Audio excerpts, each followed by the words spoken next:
નમસ્કાર, જય હિન્દ, જય ભારત, જય માતાજી। સ્વાગત છે તમારું આપણી YouTube channel government pension salary ઇન્ફોઇન્ટ ન્યૂઝમાં।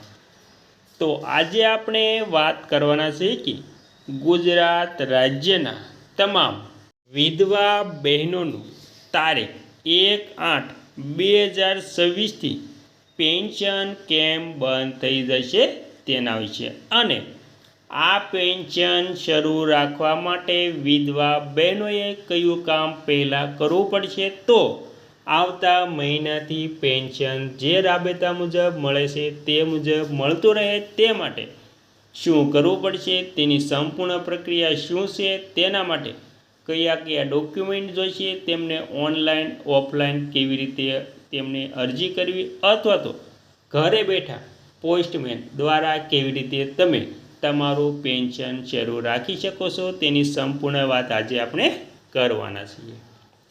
તો સંપૂર્ણ વાત વિગતવાર જાણતા પહેલાં તમને નાની એવી નમ્ર વિનંતી છે કે તમે આપણી ચેનલમાં નવા હોય તો આપણી ચેનલને સબસ્ક્રાઈબ કરી લેજો અને વિડીયો ગમે તો લાઈક કરવાનું ભૂલતા નહીં।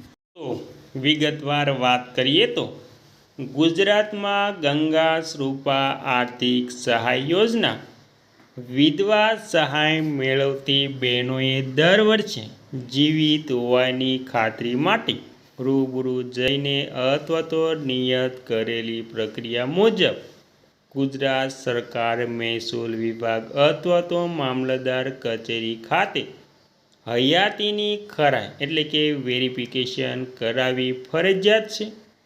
હયાતીની ખરાઈ માટે જરૂરી વિગતો તો દસ્તાવેજોમાં આધાર કાર્ડ અને પેન્શન પાસબુક સાથે રાખવી। પ્રક્રિયા લાભાર્થી બહેને તાલુકા મામલતદાર કચેરી અથવા તો સક્ષમ અધિકારી સમક્ષ રૂબરૂ હાજર થઈને લાઈવ ફોટો પડાવી હયાતીની ખરાઈ કરાવવાની ફરજિયાત રહે છે।